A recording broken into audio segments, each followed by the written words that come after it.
Welcome to BitBoy Crypto. The best way is...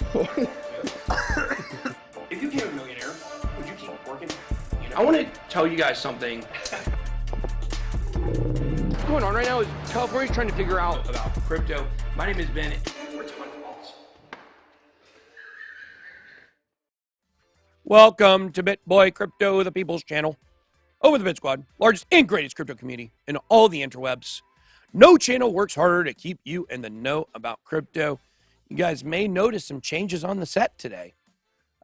We put the new Bitcoin behind us right here. We put the new Bitcoin. The new Bitcoin is right there. This is harder than you think to point. It's very difficult. Let's go. Where's the XRP army? Where's the XRP army at? We're going to be talking about today why XRP is surging, because I have a very, very specific reason. I tell you, I watched Jeremy Hogan's video he did recently. Almost 200,000 views on that video. Good job, Jeremy. About the legal briefs, the final summary judgment. Well, Legal Briefs is the name of his little show he does. But the summary judgment and some very interesting stuff in that video that I learned that I'd love to talk to you guys about. But yeah, make sure to throw that X up if you're in the XRP army. And don't forget, if you love the channel, if you want to support crypto adoption, make sure to smash that like button, join the movement. That's all you got to do. Make sure to subscribe to the channel as well. Share videos with a friend. Do all the stuff. My name is Ben. We come to you live every single day at 11:30 a.m. Eastern Standard Time. We've been on time all week this week. Guess who hasn't been here since Monday? I'm just saying, I don't want to throw him under the bus, but it's not me. It's not me. I'm here every day on time. TJ's still sick, though, in all seriousness, though. I think he's got the flu or pandemic or whatever he's got. You guys keep him in your prayers. Hopefully he'll be back on Monday. If he dies, it's going to be sad. Okay. All right. We love TJ. We love TJ. All right. Let's go ahead and what else am I supposed to say? Today is Friday, September the 23rd. 75 degrees here in the studio. Yeah, but Cardano hard fork, big last night. Went through. We do the Vassal hard fork. We have obviously the XRP news today. We got the CFTC going after somebody, which is a little surprising. Going after a DAO. We'll have to check that out. See what's going on with that. We're going to talk about stuff going on with Russia today. We're not going to go through it too fast, even though the stories are Russian.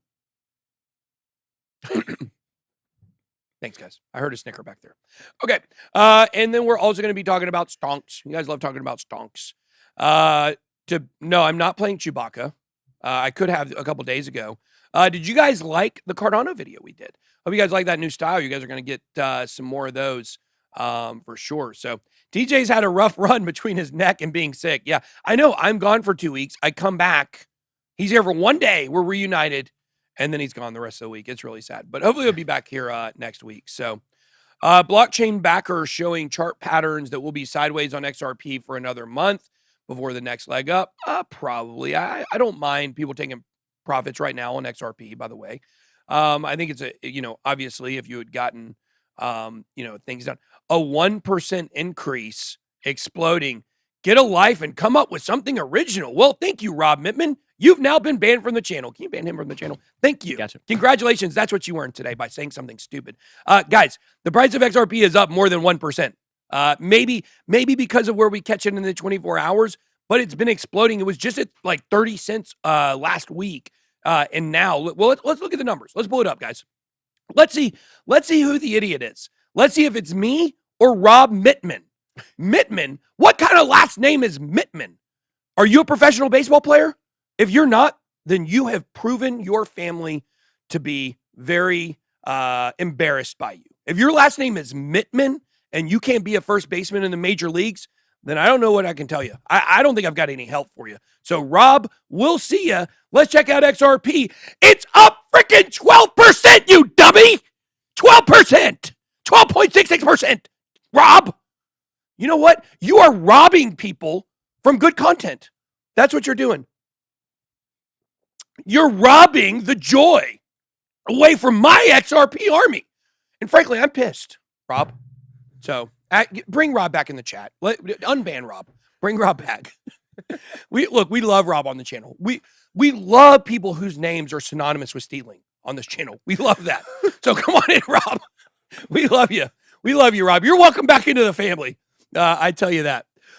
Okay. All right, let's go ahead and check out what's going on the markets. Rob and Kenny. That's right. Kenny and Rob. Kenny and Rob Man, I guess. Kennyman and Robin, maybe. Oh, cool. Maybe it's short for Robin, the greatest superhero of all time. Right next to Aquaman, right next to Aquaman, Rob. Thanks for your dumb comment. You gave me great content on the channel. So, Rob, you are forever in the BitBoy family. Thank you so much. Okay, we got cryptos coming in. 21,000 cryptos and 21,073. 518 exchanges. We got 921 Billy on the market cap. Hasn't really moved a lot this day. Rob is not a bad guy. His therapist says he's close to healing. Okay, well, thanks. We're glad. Rob needs some help. 24-hour volume, $80 billion. Pretty good volume for where we're at. I mean, people are really showing they want to trade these numbers. And so what I'm kind of seeing here when I look at the market cap and I look at the volume being high comparatively to where the market cap is right now. We've seen it at the same market cap around $50-60 billion for the volume. What this means is these levels are triggering people. They're wanting to either buy or they're wanting to sell. So we're seeing a lot of that volume going up and down right now. Whoa, look at this, guys. Whoa, look at this. Look at this. Look at this. Ah, why are you doing that to me, trackpad? Trackpad. There we go. 9 Paraguays each transaction, but look at this. 38.9%. Hey, I got my guy Rob in the chat over here. He says not all Robs are like that, Ben. I know. We love people named Rob on the chat. On the channel. We love people named Rob. We don't want to steal your joy. Don't want to be a joy bandit, a joy burglar. Those are all synonyms for Rob things. We love people named Rob on the channel. So let's see. Someone said Rob Coin just launched. Yeah. Rob Coin just launched. Yeah. Yeah. Rob, no. Nobody will ever pass Kenny. Kenny got it really bad. Like I destroyed Kenny. Like I literally killed Kenny. Yeah. Kenny never came back. He never came back. I think Rob's in here. Did we unban Rob? You couldn't find him. Yeah, we couldn't find him. Rob, create a new account and come back in. We're going to have 94 Robs in here by the end of the show. I don't even think Kenny got banned. He just left and never came Kenny back. Never came. Kenny fell over dead, they killed Kenny. Okay. All right. But I want to show you guys this. This is absolutely amazing. Bitcoin dominance at 38.9%. This means we are now at a 4-year low for Bitcoin dominance. That is something. Now, right now, we had it at 39.34. Now, this is a weekly chart here, guys. This is a weekly chart, I believe. So when you look here, it may be a monthly chart, but I think it's weekly. Yeah, it is weekly. It is a weekly chart. No, actually, we had 38.88% 2 weeks ago. So we are actually not quite there. We are very close to a 4-year cycle low. If it drops even a smidge here, we are going to be at the 4-year cycle low. It's right at it, basically. It's right at support for that. So there you go. All right, price of Bitcoin right now coming at $18,826. Let's see where this thing ticked down to. Let's take a look here. No, that's not what I wanted to do. Is that what I wanted to do? Oh, it's on markets. I want overview. There we go. Don't know why I did that. Okay, so over the last day, it bottomed at 18.6. 18.6. I think last week it went to 18.4. Is that correct? 18,327. So very close to establishing a new bottom here. You guys can see right here, we have a low. We have a lower low. And right now, I think we could be possibly establishing another lower low. We'll have to see what happens. But you guys can see here, there were several times it ticked up before ultimately going back down. You have a low that is, or a high, 19,633, a lower high and a lower high. So this seems to be a pretty strong downtrend right now for Bitcoin. The thing is, if this thing crashes below 18.5, there's really nowhere else to go. This is a great question. We got IMJ here with a question. Can you ask Ben to quickly explain why he focuses on Bitcoin dominance and why this is relevant? Okay. This is very, very important to understand. Obviously, the number one thing you should understand about Bitcoin, it's tokenomics, why the supply is so important, the 4-year cycle, the Bitcoin halving. Those are the things you need to understand.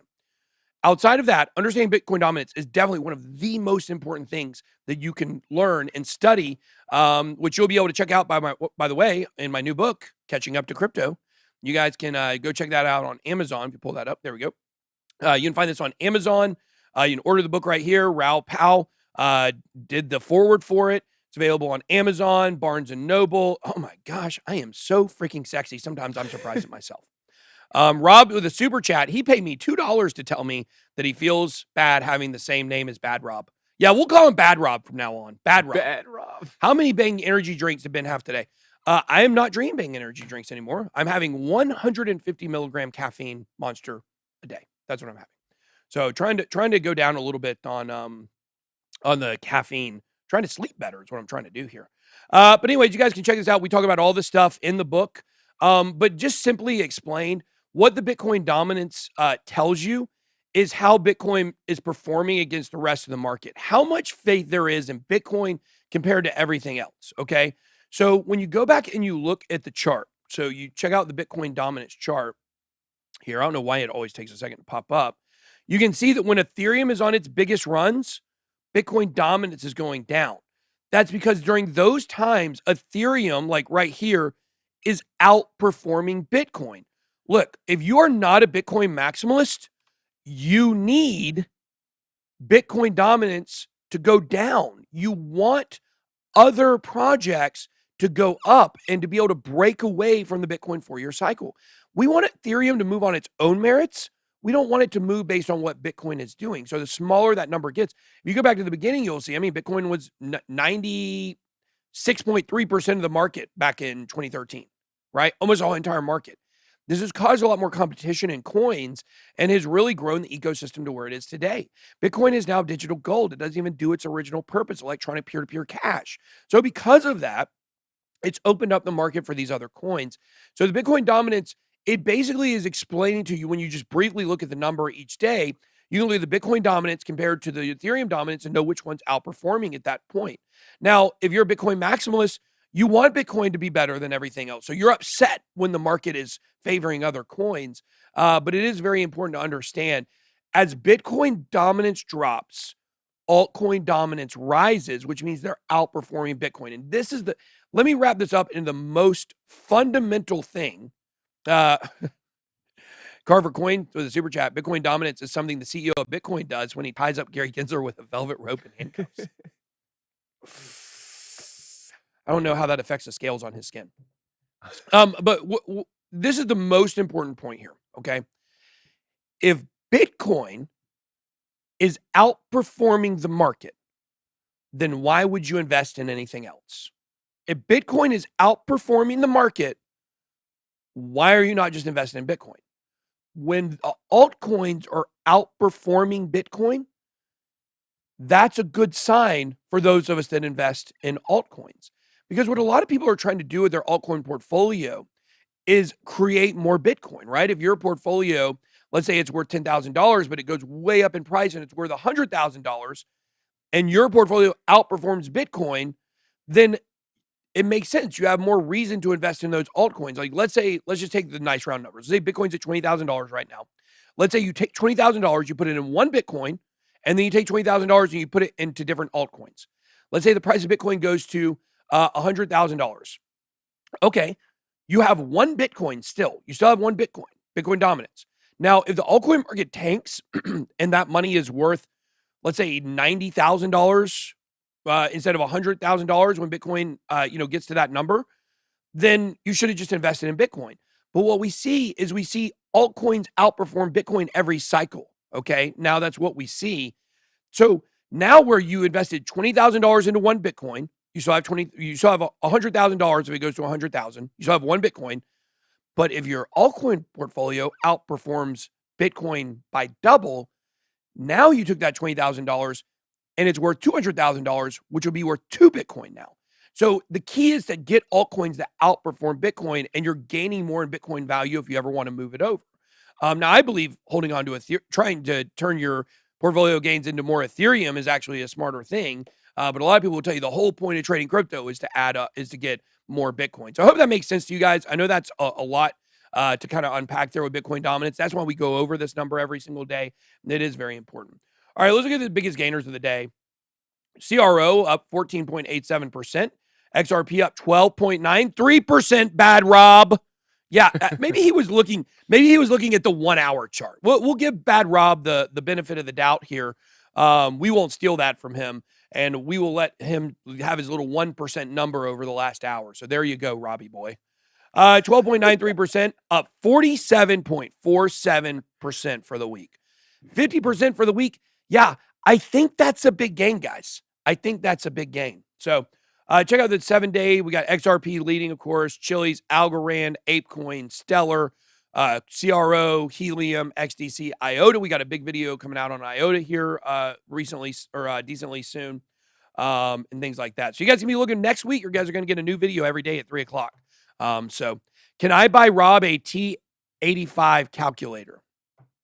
Yeah, you can do that. Texas Instruments will be able to hook you up with that calculator. So I saw somebody who was cheating in school or something like that, and they took the cover. They took the cover of a TI-85 and they put it over their iPhone. So the screen was actually, they could scroll up and down and show. Kids will do anything to cheat these days. When I was a kid, we did it the old-fashioned way. We actually knew the stuff. So I'm just telling you. Okay. All right. Let's go ahead and move on here. Do we want to move to charts, Frank? Yeah. All right, Frank, come on Let's do up. Frank's going to come do charts. Where's Shannon? Maybe, I don't know. Where is Shannon? Haven't seen Shannon. Has she been here this week? What is going on, everybody? I hope you're having a good day. Now, we got a lot to look at on the charts here. Now, we still have those higher time frame bearish signals popping up on Market Cipher B, as well as the DXY ripping. As Ben said yesterday, this thing will hit 112, and now it is at 112 and beyond. So, definitely some stuff to look at here, guys. Let me go ahead and pull up the charts here. Now, as you can see, I guess we'll take a look at the DXY just real quick. You can see that coming in at about 112.73. So this is, obviously not a good sign for Bitcoin. We've been looking at this for quite some time, wondering if we're going to work our way back up to the top of this channel. And it is looking like we are getting a continued breakout here for the DXY. But real quick, let's hop over to Bitcoin and take a look at what's going on. Now, we are having some bullish things pop up on the chart. Now, I'm not saying bullish things as in, going up to all-time highs. Just, some things popping up that could bring us to the upside in the short term. However, on the weekly chart here, you can see, obviously, we have that second yellow X printing here on Bitcoin. You can see it right there in all of its glory. Definitely a very bearish sign. Now, we are coming down to the wire here, looking to confirm this in about 2 days and 9 hours. We've been talking about this for a while on the channel. No guarantee that this is going to absolutely dump us down to Goblin Town, but definitely worth noting. I know we bring this up all the time, so I'm not going to spend much time on it. Also, your 6-day yellow X is confirmed. Your 5-day yellow X is now confirmed. Your 4-day has a confirmed yellow X. So these are definitely, you don't want to, completely ignore these. They are sitting here. And granted, it doesn't mean that they 100% are going to dump us down to zero, but they're worth keeping in mind just to kind of have that there so you know that, in the longer term, we are in a downtrend with these bearish signals. However, again, I think we mentioned this yesterday, or I think it was yesterday on the stream. Once you get to the daily, things start to look, not that bad in the short term, right? So I'm going to turn on the TA here. Let me go ahead and zoom in a little bit. Now, we are sitting here at very, very key support. So one of the things that is looking pretty good is, number one, sitting at key support. You could see that we are sitting here at the value area low. We've been looking at this level for quite some time. This is the level where, basically if we lose it, I am looking to potentially, and I mean decisively lose it. We have lost it here a couple of times in the past few days, but we get ripped right back into that value area pretty quickly, which is a good sign. So this is going to be that number one level that I am looking to decisively break down before expecting lower prices for Bitcoin, potentially heading towards the 786 Fibonacci level at about 17,695. That was smooth. It looked like he was just floating on by. But with that being said, at key support here, guys, as well as potentially about to print a bullish divergence on the daily. Now, this is important because a daily bullish divergence is pretty bullish just in general, but when it's happening at key support like it is right now, it can add a little bit of confidence to expect that move to the upside. And on top of that, we do have some other things happening on the charts that would be somewhat of a bullish indicator in the short term. 16-hour money flow still coming out, so a little bit of mixed signals there. But coming over to our 8-hour, looking to print a red dot here pretty soon as well. Your 4-hour VWAP below the zero line, looking to probably round off here at some point. At some point here soon. Looking to find a short-term bottom here.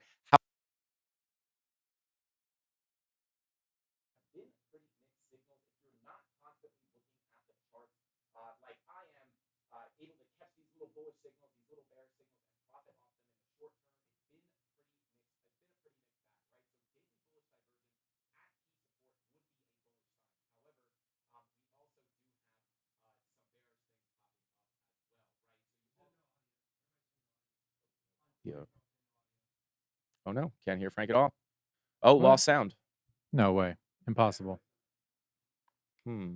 Test. Test.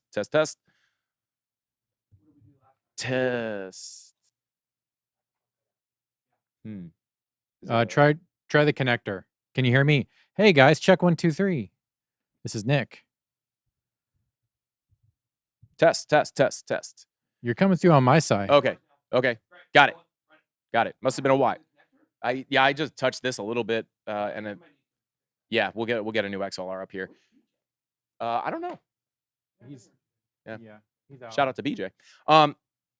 But guys, basically what I was saying here is if you are not staring at the charts all day like I am, or if you are staring at the charts all day like I am, there are a lot of mixed signals. So, oh my God, chat going nuts for the no sound. So daily bullish divergence at key support, that's your bullish case here, guys. But again, some bearish things popping up as well. And I don't want to call them bearish signs, but VWAP on the 8-hour coming to the downside, looking to print a red dot. And then this is the bearish signal here. 6-hour blood diamond starting to print. You can't make it up. But I will say this, right? This level of support has been holding up pretty good. This yellow X couldn't break us down. These bearish signals have been trying. These yellow X's tried to push us down, couldn't break it, came back up. So I will say that, but as you guys know, the more times you knock on that door of support, the more likely it is for that floor to fall out. So 6-hour blood diamond printing right now. So that's your bearish case. So I am potentially looking to come down a little bit more, potentially find a good long entry before having that daily bull div print and confirm. So that's the thing, right? We're all looking there. We do have bearish things popping up from the 8-hour and down, looking like we could get a continued move to the downside, but that would give us room for this bull div because it's not even printing yet, right? So we could get a little bit of a dip on the lower time frames before having that daily actually cross over, print that green dot, and confirm it for a move to the upside. Now, I also do just want to bring up the SPY as the SPY has been falling as well. Working our way down to our next support level, coming in at about between 360 and I would say 350. So that is our next level of support. Money flow on the daily on the SPY coming out as well. I'm going to go ahead and stick with my sentiment here. My general sentiment is leaning bearish because of those yellow X's on the higher time frames. I'm in a short right now. It's in profit. Probably going to lock some in here pretty soon. I'm going to hold it. Again, going to continue leaning bearish here just because of those higher time frames, as well as that 6-hour blood diamond. And then again, I know we looked at it in the beginning of the show, but DXY absolutely taking off here. So just another reason to kind of lean bearish in the longer term. I know not everybody's a day trader or a scalp trader. So in the longer term, until those yellow X's get invalidated or don't actually confirm, then I'm going to stick with my bearish sentiment in the longer term. So I think that's all I got. If you guys want to dive deeper into the charts, check me out tonight at 5:45 p.m. right after ATB on the Frankie Candles YouTube channel. Back to Ben. I like that Gucci shirt, man. Bing bong. Frank, I'd like to check you out. How many days do I get you for? As long as you want. Oh, gosh. Guys know I used to work at Blockbuster. Check stuff out there. Okay. Moving on. Total crypto market cap shows strength even after the merge. and Federal Reserve rate hike. Cryptos have been in a bear trend since mid-August after they failed to break above the $1.2 trillion market cap. The resistance, even with the current bear market and a brutal 25% correction, it's not been enough to break a 3-month-long ascending trend. But you guys can see here a lot of altcoins have been crushing it, and that has helped to even out the market cap. You guys get a room. Who told you we don't have one? Okay. The OKX Tether Premium is a good gauge of China-based crypto retail trader demand, measures the difference between China-based peer-to-peer trades and the U.S. dollar. As depicted above, the accumulated 7-day. Do you like the 7-day funding rate? The 7-day funding rate was negative for every altcoin. This data indicates excess demand for short sellers, although it could be dismissed in either's case because investors aiming for the free fork coins during the merge likely bought ETH and sold futures contracts to hedge the position. So there you go. That's just a little bit about the market. Let's do Twitter Buzz, actually. Oh, yeah. Let's do it.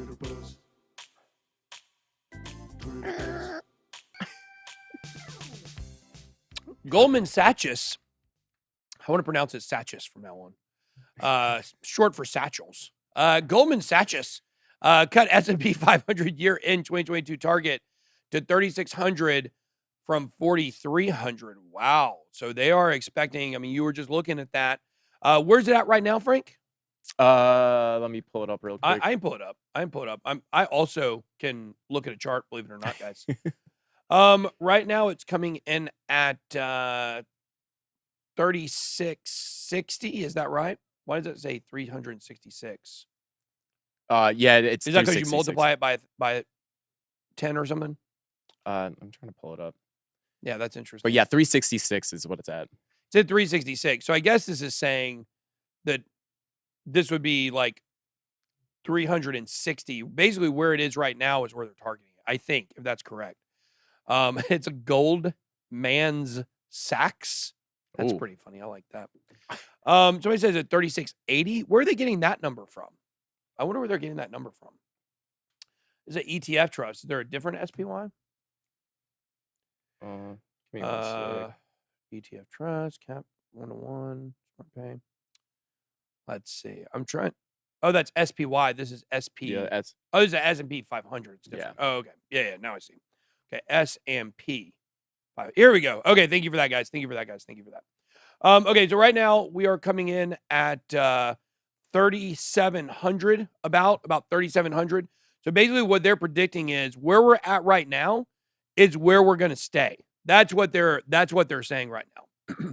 So they did have it at 4,300, which would be interesting because as you guys can see right here at 4,300, that's right at a really strong resistance here. And I guess maybe they were expecting stuff to rally and now it's not, but they're not expecting a lot more downward action. If this is the case, then they're basically saying right now it's at the bottom. Correct? They're just saying it'll sit here for a while. Not necessarily. I mean, they could project it to go down and come back up. But yeah, that's very interesting. I'm very interested by that. Because I don't think there's, I don't know if there's manipulation in that number that they're talking about there. You know, you always have to be careful about the institutions when they're putting stuff out. So I don't know. All right, let's see. Oh, Shannon's here. Shannon's back. Yeah, somebody asked her there. Yeah, where's Shannon? I didn't know. We love Shannon. Shannon's one of our oldest, not old, age-wise. She's one of our longest tenured admins. Shannon's been here for a long time. We love Shannon. Okay, so go ahead. That's pretty funny, Jen. All right, next one. There is no macro narrative that can keep up with flows. Billions of U.S. treasuries are being sold from countries that accumulated foreign USD reserves for years and cheered for a weak domestic currency. Now they must sell USD to prop up their FX. A reverse FX war. So pretty interesting what's going on in just overall macro with the world currencies. Are we covering the Japan story today? Let me. I think we covered it yesterday, didn't we? No, it's not on here. Let me. No, it's not on the rundown. The BOJ. You know about the BOJ? BOJ. The BOJ. Oh man. Okay. Government intervenes to bolster yen as Bank of Japan maintains dovish stance. And we had talked about this yesterday a little bit about what this means. Or maybe we were talking about it yesterday on Around the Blockchain. Or I wasn't on Around the Blockchain yesterday. Maybe it was the day before. But the point is, you are now seeing countries around the world feel like they have to intervene because their currency or inflation, the strength versus US dollar is getting hurt so much. Is Japan the first domino to fall? We're going to see a lot more coming after this. Some people believe that we are right now, at this point, seeing the beginning of the worldwide collapse of fiat. Now, I would tell you, I don't think that's true. You have a lot of people that are doomsdaying, all the time. They want this to happen. They want this collapse to happen because in a lot of ways it needs to happen. I just believe the governments around the world are a little bit smarter than you think that they are. They understand where we're at. They understand how to extend it a little bit further. Eventually, we do have a world fiat collapse. I think it's closer to 30 to 40 to 50 years. I don't think it's going to happen this week. Ben, this comment highlighted by Frank. Oh, wait, no. Ben, Frankie needs a automatically. raise. Give the guy a Bitcoin each month. What? It highlighted automatically. I don't know. It highlighted automatically. So Yeah. you didn't actually highlight that? I don't think so, no. Well, that sucks because, I was going to say that was a great job. I'd give the guy that highlighted that a raise. But since it did it automatically, I guess we'll just give the money to our YouTube overlords. Okay. Pond, Euro, and Japan in free fall. What is Pond? Pond? Pond? I mean bonds? Pond? I don't know what that is. But yeah, the Euro has been in free fall as well. Will we see some European Union intervention the same way we did some ECB, European Central Bank intervention? Potentially. All right, let's go ahead and move on. Next one. Nearly 46% of would-be house buyers polled said they're planning to go ahead and purchase a home in the next 6 months, even though recession fears are weighing on prospective buyers. Now, look, here's what I'll say about this. I think this is definitely a very interesting phenomenon that we're seeing, okay? Because right now, it takes a while for the pain of a recession to hit, okay? Takes a while for the pain of a recession to hit. By the end of this 6-month period, I bet if you repolled a lot of these people, they don't have the disposable income to be able to afford a down payment on houses. I think that's what we would see. Right now, we're at the beginning stages. We just officially declared it a recession. Joe Biden didn't, but the rest of America did about 2 months ago, I believe, maybe 3 months ago. We've been telling you recession is coming, all year. But the idea is that, once that hit, it takes a while for people to really start feeling it. By the way, Sane World says SEC mentions proof of Rob might actually be a security. Proof of Rob may be a security. They may be going after Rob. Gary Gensler may be going after Rob, which makes sense because he's a thief himself. But the idea here is, I want to say this about houses. Okay, look, people who got their interest rates less than 2%, phenomenal. You did a great job. You are going to be a big winner in the long term. For people who are considering buying a home, the most important question, a first home. Let's say it's your first home.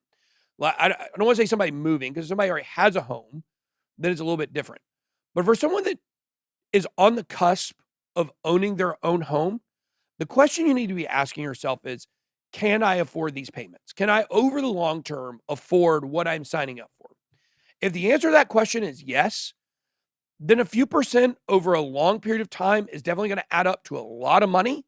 But you don't want to rob yourself of the opportunity to have a home in the world where the hedge funds are trying to buy up everything out from under you so you can't buy them. So a lot of people will come up here. I know there's a lot of people, guys. I'm a regular guy, okay? I'm not a financial guy. I know that sounds a little crazy because this is all that I do. I'm just a regular person. I think in real terms, okay?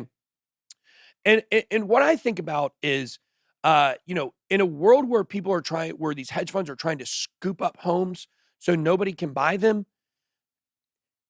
a few, $20, $30, $40, $50,000 over the next 30 years is not going to hurt you as bad as if you lose the opportunity to get a home. And I think it's very important for first-time home buyers to not consider over the long term the repercussions of buying at a higher interest rate.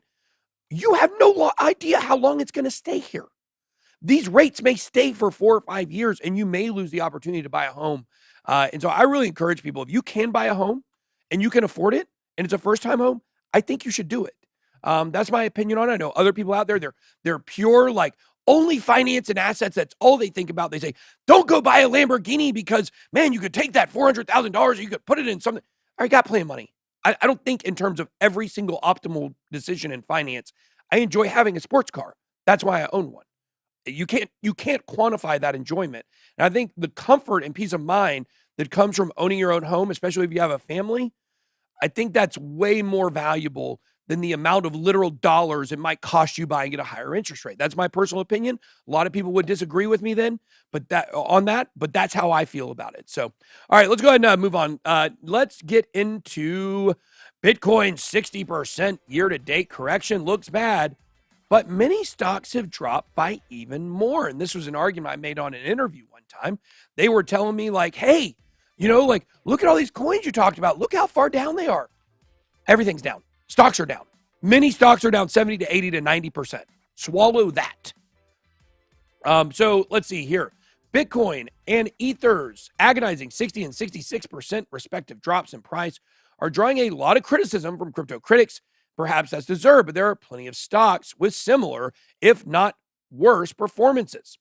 Let's see. Tesla sold 75% of its Bitcoin earnings, yada, yada, yada, or holdings, excuse me. Cash-hungry companies saw steep declines in their stock price. Good thing that had a cap on it. That could have been bad. Unlike cryptocurrencies, companies, especially those listed on stock markets, rely on financing, whether the cash is used for mergers and acquisitions or day-to-day operations. That is why interest rates set by central banks dramatically impact debt-intensive sectors such as energy, auto sales, and technology. Let's see here. There's no sugarcoating Bitcoin's lackluster performance, especially considering that many thought its digital scarcity would be enough to withstand a turbulent year. Who told you that? Who told you that? Who told you that Bitcoin's its tokenomics are great? It's not going to go down. No, guys. It's a 4-year cycle. It's a 4-year cycle. We are on the downtrend. And articles like this, written by, let's see who this person is, Marcel Petchman. Maybe he's a good guy. Maybe he's smart. I don't know. But I don't know if I'm buying what he's Marcelling. Guys, they don't take into consideration the 4-year cycle when they write these boneheaded articles, okay? People who thought that Bitcoin's digital scarcity would help it not to have another bear market, you're brand new to crypto and you don't understand anything. You have not been able to look at the history of Bitcoin and understand where this has been, where it is now, and where it's going. We consistently see this. And the fact that articles like this don't even take that into consideration, it's asinine, asinine, 11. That's what I say about it. Because you have to take that into consideration when you talk about the Bitcoin price, the fluctuation, the bull markets, and the bear markets. That's exactly what you have to do. And this article does not take that into consideration. Now let's take a look if it shows some of the how far things are down here. Uniper, German energy company with over 10,000 employees, faced severe impairments when a gas line project was suspended. Result, 91.7% drawdown for that gigantic German company. Kazoo Group, CZoo, it's CZ's cousin, holds $466 million market cap. It is down 90%. Oh, man, must be a Ponzi scheme, right? Down 90%. Biotech companies, IMAB and Kodiak Sciences lost 90% of their value. Let's see if there's 533. Let's see. This company, China-based Kingsoft Cloud Holdings, 87.6% down. Tuya. I'm bringing it to ya. 83.7% down. Let's see. A handful of other companies saw 80% drawdowns. Cardalytics, Bandwidth, Matterport, Zehu. Hey, these all sound like crypto projects. Yeah. Don't they? Matterport. Man, I want to buy into some of that Cardalytics. I'll tell you what. Man, you see the tokenomics on that thing. Matterport. Well, I'll tell you the thing about Matterport. It matters. Bandwidth is a good one. Band is already a ticker in crypto. What is Band? Band protocol. Wow. You talk about a project in 2020 that had such high expectation, then did absolutely nothing. Band protocol for sure. A lot of people were high on that one. It disappeared, but nothing to do with the company Bandwidth here. We've got this here. Bloomberg analyst says Bitcoin just traded its steepest discount ever. Here's how Bitcoin can reverse course. Now, I'm wondering if they're using the, I wonder if they're using the Mayer multiple for this. Let's see. Bloomberg intelligence officer Mike McGlone. This guy has got great PR. He's in so many articles. Let's see. The steepest Bitcoin discount on September 20th, this is 200-week moving average, could be calculated, shows the extremity of the crypto cash and risk versus reward for shorts or potential resumption of the elongated upward trajectory. Let's see. Bitcoin gang status, 24/7 risk asset, yada, yada, yada. Basically, McGlone says it's a great thing to buy right now. Let's go to Glassnode real quick and check out the Mayer multiple. This is based on Trace Mayer or Meyer, Trace Meyer. Maybe it's the Meyer multiple. But basically, don't pull this up yet. Let me log into here before you pull it up. Yep. Basically, the long and the short of it is that this Mayer multiple is a chart that's supposed to measure the current value of where Bitcoin should be compared to where it is right now. Mayer multiple. Mayer multiple. Is it the Pure multiple that you came up with? Let me look this up. Maybe it's somewhere else. Mayer multiple. Okay, here it is. Here's a Mayer multiple. This shows you where it should be, right? Is that the one? It's creation of Bitcoin has been historically higher. Okay, so this green line here is where the price of Bitcoin should be, right? The Mayer multiple was created by Trace Meyer as a way to analyze the price of Bitcoin in historical context. It does not tell whether to buy, sell, or hold. It's a multiple of the current Bitcoin price over the 200-day moving average. Simulations performed by Trace Meyer determined that in the past, the best long-term results were achieved by accumulating Bitcoin whenever the Mayer multiple was below 2.4. So if you look right here at this, it does not show that we have had better times to buy Bitcoin. 2015 right here, you can see, would have been a great spot to buy Bitcoin at a lower price. Obviously, 2011, before we started the run up here, 2013 and 14 bull run, or 2013 bull run mostly. You can see it was down a little bit lower in June when we had this is interesting. It's showing a little stronger uptick here, even compared to in June when the price was a little bit lower. So this Mayer multiple, anything under this green number is considered a good buy. And you can look at this and say, well, it's hardly ever been above the green number. Well, yeah, it's hardly ever been above 2.4, but those are horrible times to buy because that's when Bitcoin's topping out. What's interesting here is we go back, this is actually showing in, let's see, March last year was when this started dropping. So if you go to November of last year, right around the all-time high, it shows it was still a good time to buy, which is pretty interesting. So there's plenty of other ones that show a good times to buy Bitcoin. But look, guys, just because it's a good time to buy Bitcoin doesn't mean it's the best time to buy Bitcoin. It is a great time right now, I believe. But who knows? It could go down into the 4-digit numbers again. I don't think it's going to. I do think it could go to 98, 9,900.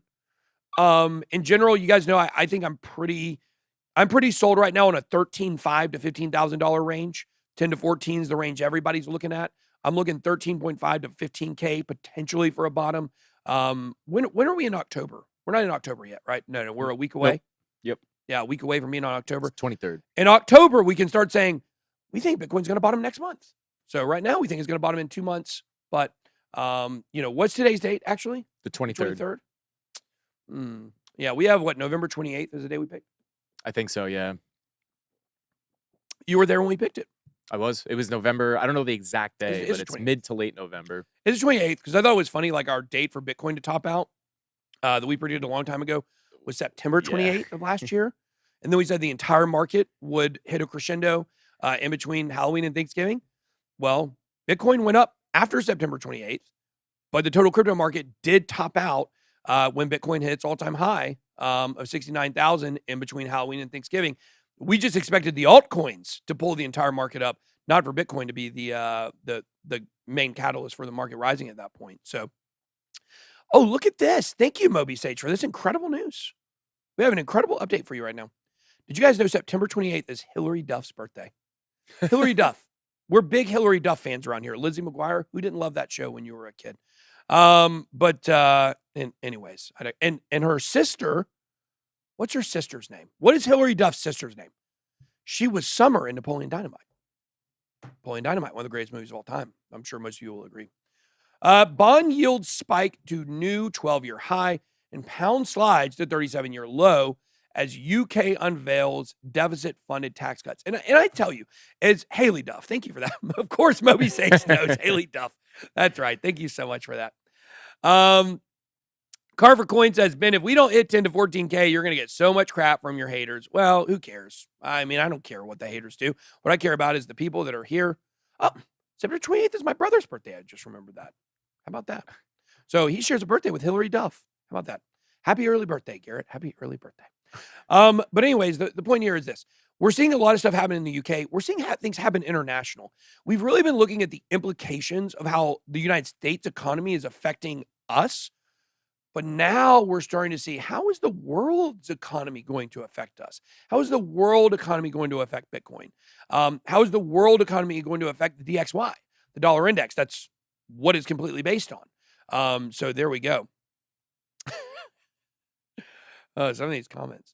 Bond yield spike on Friday as the UK government cut a host of taxes for the first time, quantified the cost of capping energy bills, saying it will cost $60 billion over the next 6 months. Paul Johnson, not the former Georgia Tech coach, director of Institute for Fiscal Studies, said the tax cuts were the biggest since 1972. That budget is now known as the worst of modern times. Genuinely, I hope this one works very much better. He said in a tweet, I'm guessing, I don't know this for sure, it was probably on Twitter.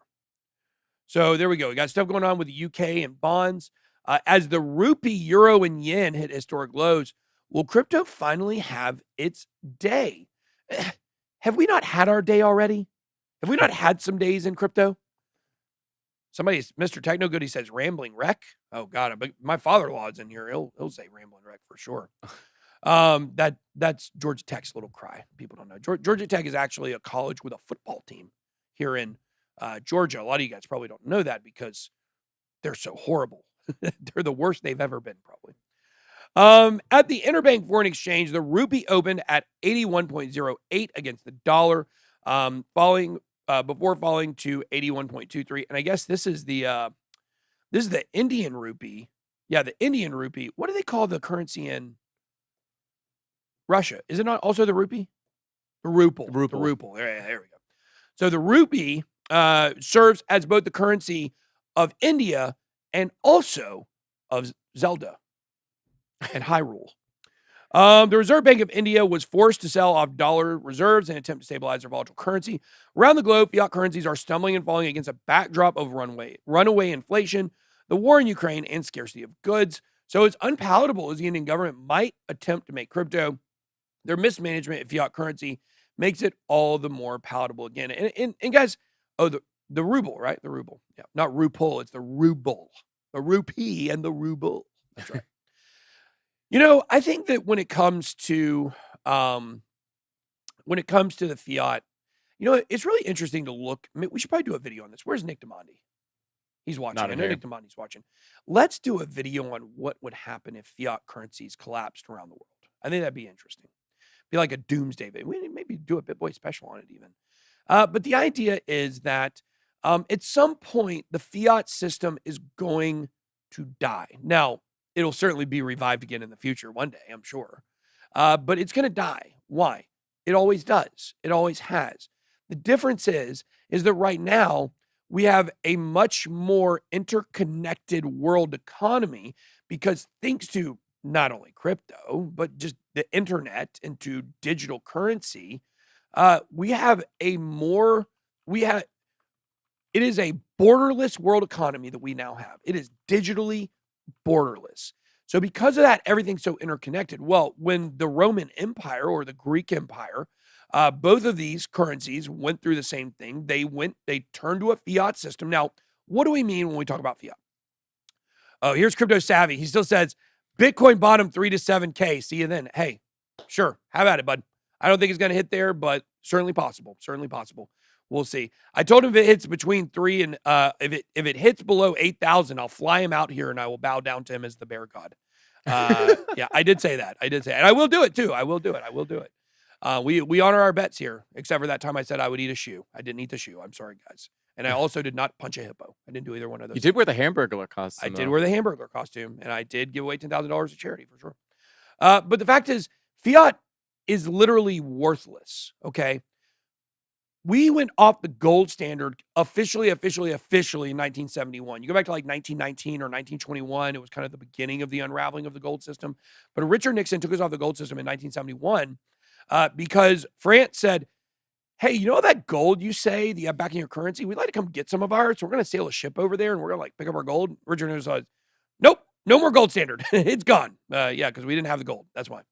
And so since then, we're on fiat currency. Fiat currency literally means a representation of value based on nothing. That's literally what it means. You had people in the government wanting to change the definition because it sounds so bad. Around the world, everywhere, they're using this system. So in the past, where we've seen fiat currency systems in Greece and Rome wither away, it really just affected the things that those empires touched. But now with everything borderless, when we start having fiat currency that withers away, how is it going to affect the world in general? It's a very scary thing to think about what could potentially happen. And I'm not a doomsday guy. And so I tend to think somehow the world's countries will work together and wriggle out of it, at least extend it. But at some point, it's going to go kaput because you can't print money over and over again and not expect eventually to hit a point of no return. We've already hit that point of no return with our current currency. When we move over to the digital dollar, that's the Band-Aid. That's the Band-Aid. Why is that the Band-Aid? Well, it extends the fiat system further with the US dollar as a world reserve currency because suddenly now everyone around the world with the click of a button can buy US dollars, which will be a digital dollar, which will be a stable coin, essentially, which can be used on crypto exchanges in the future or stocks in the future. Who knows, where all will be able to be used. But when people around the world can very quickly and easily own the US digital dollar, that spikes demand up tremendously. And I think that's going to be the way we're going to stave off execution in the short term. Now, what that looked like in Greece and Rome was that because you're saying, well, what did they have? Well, they started out with gold coins, right? All of their coins were gold. They had some that were silver. But what happened is over time, they would take the less precious metals and they would start, instead of one coin being gold, it would be like 85% gold and like 15% bronze. And then you see where that goes. Over time, it gets to be where, it's 1% gold and 99% bronze. Then it's all bronze and there's no gold left in the coin, rendering it not worth as much. That's what it looked like for the Roman and Greek empires. And for the United States and for all the countries around the world now, I think that, the next step is to move to these CBDCs. But anyways, there we go. I know that was a lot. That was a lot to talk about, but it's something people need to understand. Russia, more bullish on Bitcoin than ever as it legalizes crypto for international payments. In a somewhat surprising departure from its belligerent pre-war stance against cryptocurrencies, the Russian central bank has reportedly agreed with the country's Ministry of Finance on legalizing crypto to facilitate cross-border payments. Let's see. Also, people shave pieces out of gold coins. That's interesting. I didn't know that. Wow, people would take the coins and shave some gold out of it. Oh, okay. So the people were playing a role as well. Russia's noticeable change of heart stems from the mounting sanctions amid the war with Ukraine. As you may recall, Russia was blocked from SWIFT's international payment system. The government has been exploring multiple options, including talking to friendly countries about establishing clearing platforms for international payments in stablecoins. Let's see here. I do remember this. Their head of energy said that they would be accepting to accept, crypto in the future. No telling how much Bitcoin Vladimir Putin actually has. But man, we got some crazy stuff going on over in Russia right now. Now, I'm certainly not going to talk like I am the expert in what happens in Russia. But tearful scenes and protest as mobilization gets underway in Russia. So what is this about? Well, Vladimir Putin announced that they're going to be, basically increasing the number of troops. I think they're actually trying to annex parts of Ukraine to Russia right now. So what's happening there is you are seeing right now, I mean, if we just play this real quick, Look, play this real quick, right? Or just, there we go. These are cars of people trying to get out of Russia because apparently Vladimir Putin says they're bringing back a draft. They're going to be drafting people to the military, so everybody's trying to escape.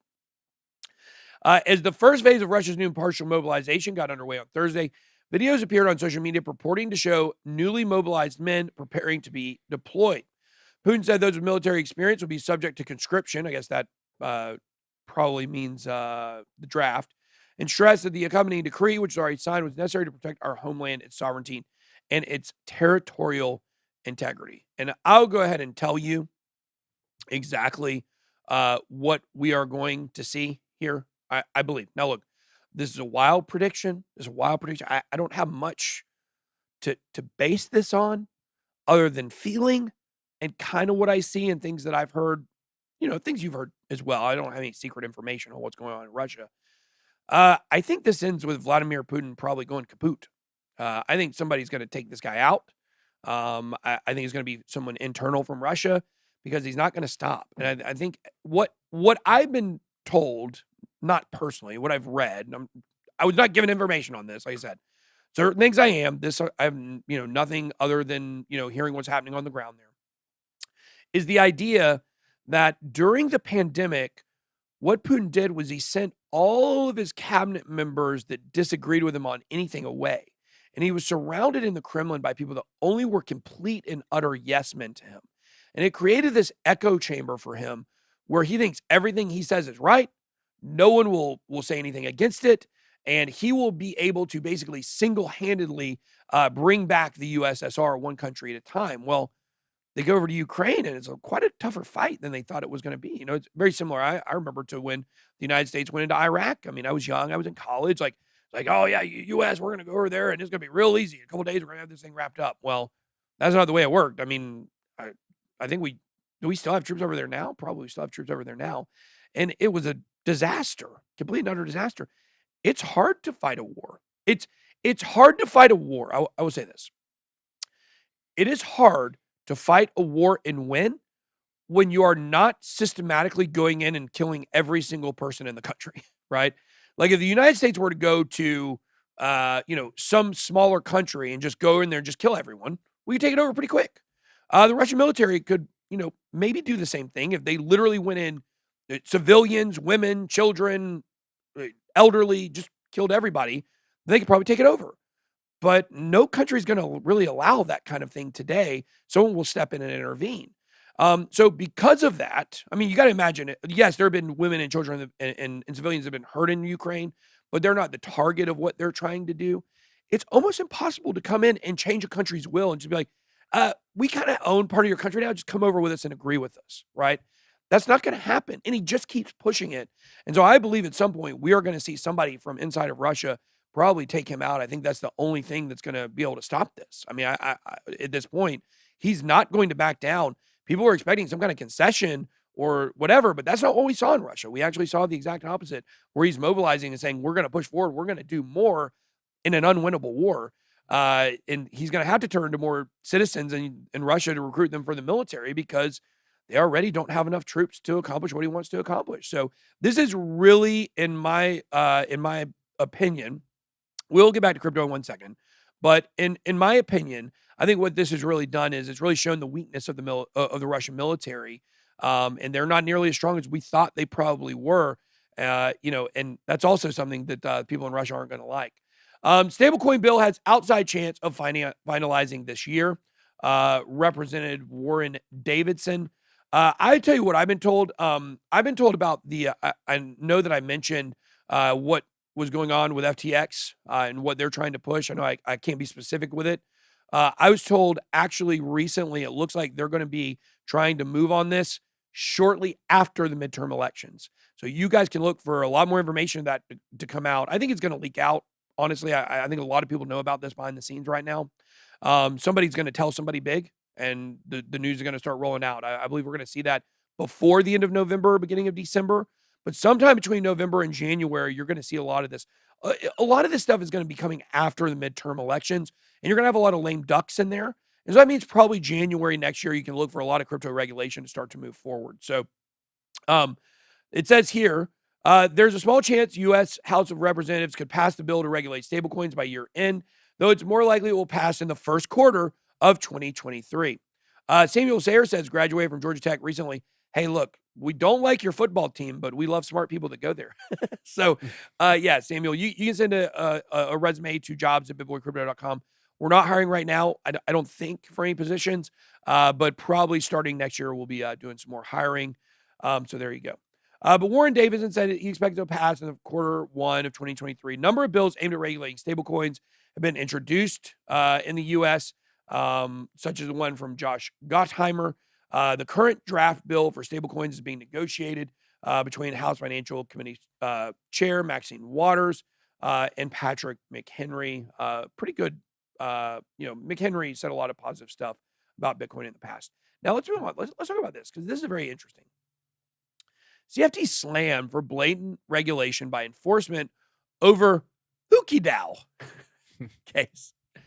Oh, man, at least it's not called Dookie DAO. That would be bad. Just Ookie.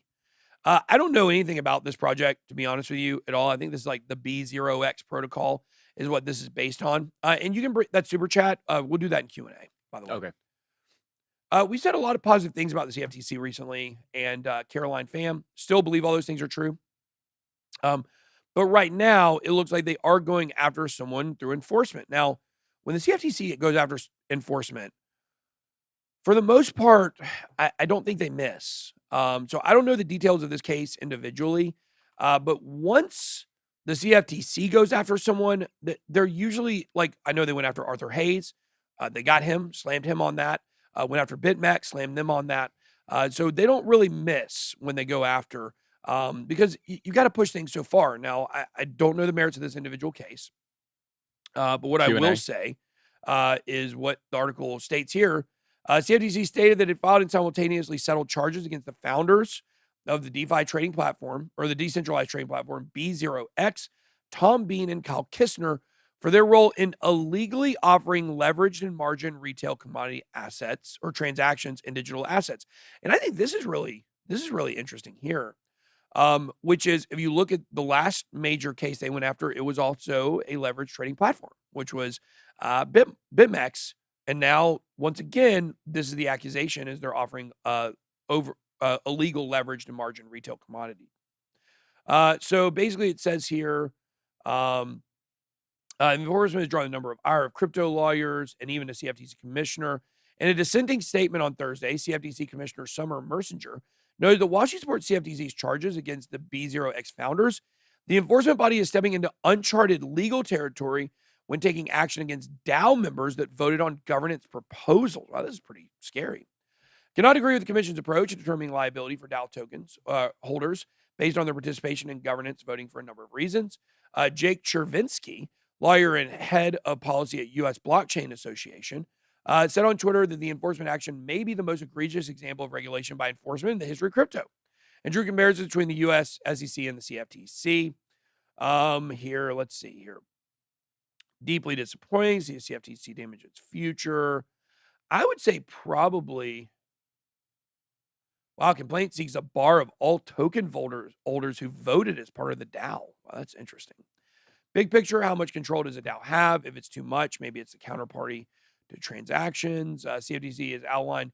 Bean and Kistner indicated that they wanted to transfer B0X to the Ookie DAO as part of a move to avoid crackdowns under the gray area of decentralization. Well, I think that's true. I do think that's what I think that's why they did it, was to be able to get out from under, like, hey, if it's a DAO, if it's decentralized, then we can't be in trouble, right? I mean, that's a common prevailing thought in crypto. Leave that XRP chat. Actually, copy that and put it down. I'll answer it during the XRP section. Gotcha. So this is not good, guys. But we're doing some work with the CFTC, so I certainly don't want to see them, or we could potentially be doing some work with the CFTC. So I hope we don't see them going down a dark road like the SEC does. Let's see. All right, guys. Ever since I yawned on the show like 4 weeks ago, I've started yawning on the show. I don't know why. Why do we yawn, people? Does anybody know the answer to that question? Have they figured out why we yawn? I think you know? think they know. They think it's to get more oxygen to your brain, or at least that's what I've heard. But I've also heard that Because I talk that's what so they much on here. think. But what? They say that's what they think. They're not 100% sure, apparently. Yeah, that's great. Lack of oxygen to the brain. Well, guys, I got a big brain. It takes a lot of oxygen to run this thing. As you can see, I'm putting out a lot of carbon dioxide when I talk. IRS hunts crypto tax evaders with MY Saffron Bank summons. IRS has been granted the power to issue John Doe summons, yada, yada, yada. We're not going to get too much into this. But yeah, IRS is coming after crypto tax evaders. Shocking. What the fork? ADA up as vassal upgrade plan for Cardano is executed perfectly. Perfectly executed. Let's see, what did the old Cardano price do yesterday? Let's check out that and see what it did yesterday. Up 0.22%. Now down 0.07%. Great job. Great job, Cardano price. I mean, look, it's because Bitcoin is dropped. It's down to 18,691 right now. Oh, yeah. Hovering. Hey, it's on that knocking on bottom's door. I don't do that every day. I'm the Axl Rose of crypto now. That's what I say. But yeah, so the idea is Cardano's price did not really go back up that much. I said yesterday, I think on the video, I said, hey, look, maybe it could potentially have a big run, go up to 60 cents, come back down. But ultimately, this is about what it's going to do in the bull market. It's not about what it's going to do now. And the same thing for XRP. It's not about what it's going to do